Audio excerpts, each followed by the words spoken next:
I mean, you see with the hyper capitals like South Korea. No, South Korea is more fucked than Japan, for the record, because South Korea is more controlled by the United States than even Japan is, and Japan is incredibly controlled by the United States, obviously. So, like, every issue that Japan currently has, South Korea has tenfold, because they have like South Korean income and wealth disparity is higher than the Japanese income and wealth disparity. I'm pretty sure. Hold on, let's look. But they have suicide problems just like Japan does, just like America does. Ironic. But they have even worse anti-communist resentment sentiment. Hold on. Let's look at this. Yeah. Household wealth distribution, by the way, which is nothing in comparison to America, by the way, but still. Poverty rates of major economies, which is the income gap. South Korea is at 17.4%. Household wealth distribution in South Korea by wealth decile. In 2022, the top 10% of households in South Korea owned about 43% of total household net worth, while households in lowest wealth owned minus 0.2%. South Korea was the 5th most equal country in the world in 2019. However, economic inequality is growing. According to data from 2010, low-income earners make up 37.8% of South Korea's labor force.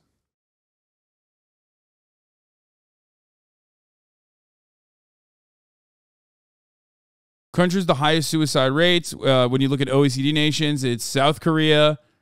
Russia is pretty high. America's supposed to be up there. I don't know what the fuck happened. Suicide in Japan places significantly outside the top 10, but suicide is nonetheless a serious concern there. It's leading cause of death in men. Chris Next Door, thank you for the 3 gifted subs. Allowing 3 people to no longer see the ads at the top of the hour. That's another thing that I forgot to do. At the top of the hour, there's a 3-minute ad break.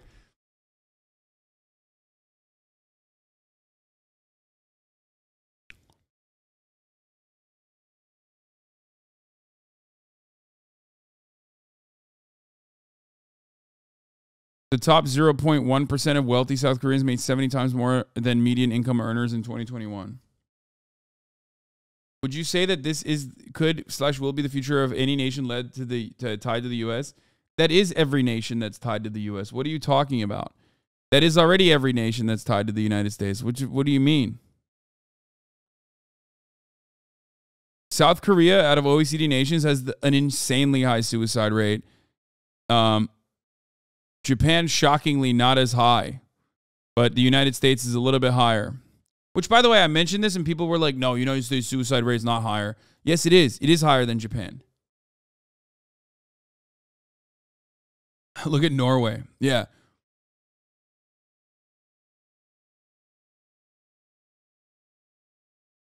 Chris Next Door with another 6 gifted. Sakura Gore, Doodleburb, thank you for the 5 gifted. Allowing 19 total people to no longer see the ads at the top of the hour. I'm going to run the 3-minute ad break now. If you also want to avoid the ads, you can subscribe for $5 or for free with a Twitch Prime or by getting gifted a sub if you're lucky. Here's the 3-minute ad break now. How is Japan tied to America? I don't know if you know this, brother, but we dropped 2 atomic bombs on them and then wrote their constitution for them. That's actually a really good question that you just asked me. I was talking to Connor about this, but I don't know if you guys know this, but in Japan, for example, during COVID, they shut down immigration, okay? They were like, no one coming into Japan. If you leave Japan and you're a green card holder, if you're a legal permanent resident with family in Japan, okay? If you left Japan during COVID, you were not allowed to see your babies again. If you have half Japanese children and a Japanese wife and you left the country, you were not allowed back. That's how fucking aggro their immigration was. However, internally, they had no way of closing down the businesses. Care to understand why the Japanese Constitution had a clause in it that made it so that the government could not shut down businesses? Because we wrote it, motherfucker. That's why. We wrote it, and we basically fucking said you cannot the government can't interfere with businesses.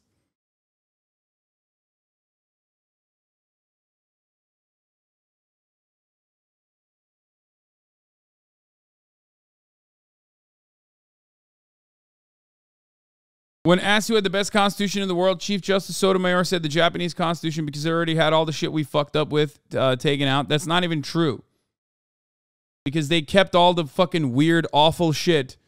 Like, the government can't control businesses. Like, that's an insane fucking take.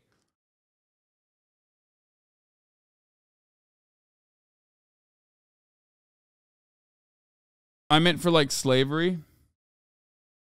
Yeah. Chris Nash, thank you for the 10 gifted subs. Anyway, so the Korean chaebol structure was modeled after the Japanese zaibatsu.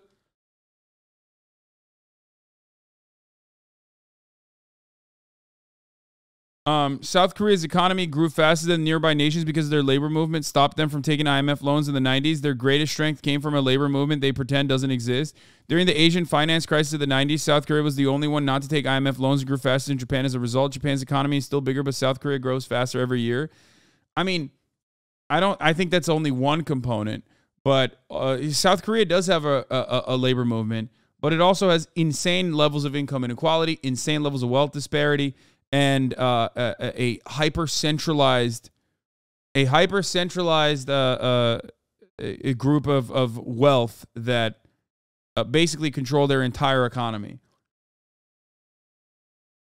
but hyper centralized around a capitalist perspective and not necessarily one that benefits the people in general.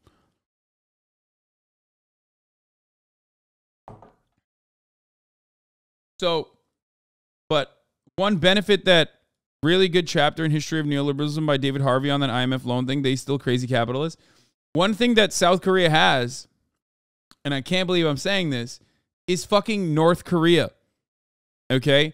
Now that, of course, builds a lot of resentment towards North Korea. But when you have literal family members, or when you have like, you're not that far removed from a country that at least like considers itself to be aligned with socialist nations, okay?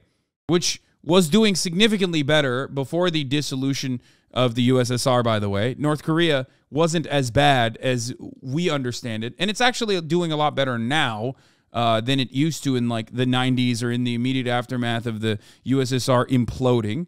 Okay? It's doing significantly better now, despite being completely fucked over, okay, by the United States time and time again. Having having such a close neighbor that is associated with like the socialist modes of governance is a legitimate threat. It constitutes a legitimate threat for capitalist nations, which is why they oftentimes will implement some social democratic principles in an effort not to allow the population to get so angry that they go full commie. This is also the very reductive way of understanding. Sometimes people ask me, like, why did European social democracies exist? Whereas for some weird reason, social democracies were not allowed to work in Latin American countries.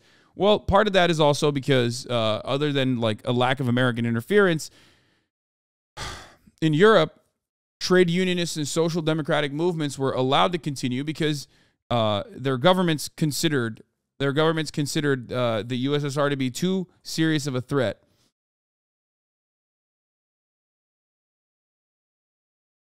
Does that make sense? It's not just because they're white, Lamau. I talked about this already. Yes, that's a big part of it. But you also have to remember,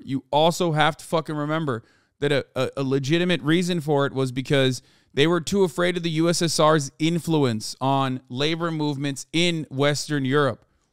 So they were like, okay, we'll give you something. It's basically like the ratchet effect, but in reverse. Do you understand? In America, we move closer and closer towards fascism every fucking day because you just have like, everyone is too afraid of the attitudes that people have, the fascist attitudes that people have. So the Democratic Party is like, okay, we got to concede to the right. Okay, we got to concede to the right. Okay, we got to concede to the right. They were kind of doing that with leftist, kind of like the New Deal. Exactly. It's like an international Western European New Deal style governance because they were genuinely afraid. Just like in the New Deal era, FDR was afraid of trade unionists and socialists becoming a viable movement that would completely undermine American neoliberal mechanisms of control. They did not want capitalist control to go away. They recognized that income inequality was at an unimaginable level, so they had to make a social democratic compromise. This is precisely what they did in Western Europe. This is kind of the reason why South Korea has some of these amenities as well, even though it goes away as the economy grows, as they become a more global, prominent force. And, you see stuff like this as a consequence of that. It's not great. It's really, really bad, as a matter of fact. So, but going back to Japan, when we were talking about Japan, it's not supposed to work. It's not supposed to work. It's not supposed to work. It's hyper-capitalist. Everything is supposed to just like fucking fall apart. Like Shinkansen, right? When you talk about like bullet trains, there's like JR Rail and numerous other companies that run, private companies that run the railways there, okay?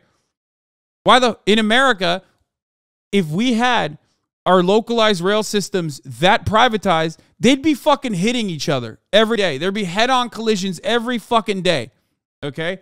Well, luckily, we don't even have that kind of rail system for public transit inside of cities anyway. But like, the reason why that works is because there's like a level of control by the government. And like I said, there's like some collectivist understanding, I guess. That people are bound by responsibility, bound by improving their own living quarters and improving the existence for everyone, for everyone else.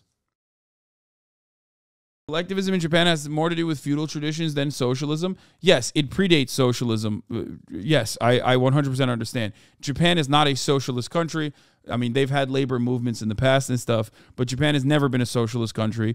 I don't think that at all. That's why I'm saying it's like thousands of years of tradition that predate like the Industrial Revolution, that predate the Meiji Restoration. It is certainly a prominent force that is like unbending and unyielding to the corrosive influence of Western hegemonic neoliberal capitalism somehow. Not to be a nerd, but I think this is significant. That is particularly not a materialist analysis of Japan.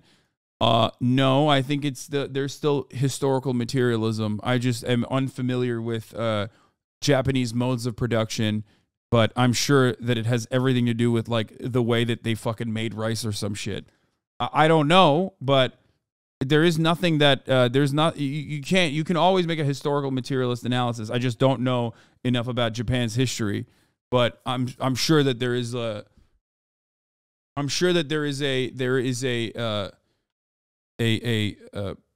production mode that played a role in this kind of attitude being built.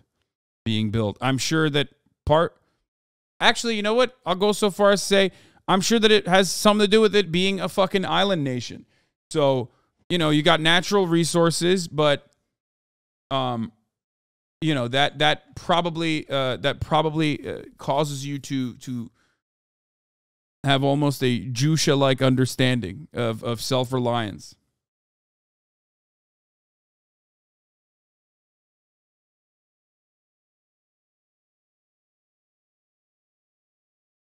Anyway.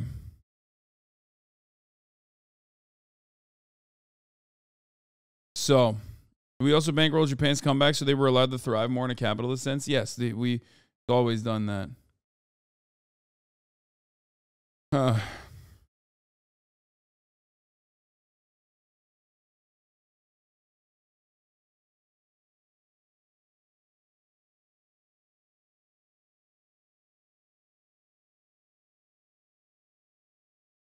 You earlier mentioned how we as Americans don't have collectivism like the Japanese do, where they clean the streets as individuals. You clearly have not seen this. I need your help next time you see Feastables in Walmart and soon to be new retailers. If you could clean up the presentation and make it look better, that may make me very happy. I'm building a team to do this routinely. Just need help in the short term. Yeah, there you go, dude. What do you mean? That's collectivism right there. Mr. Beast just wants Japanese style cleanliness and perfection. and you guys are haters and you don't understand, okay? Get fucked, everybody.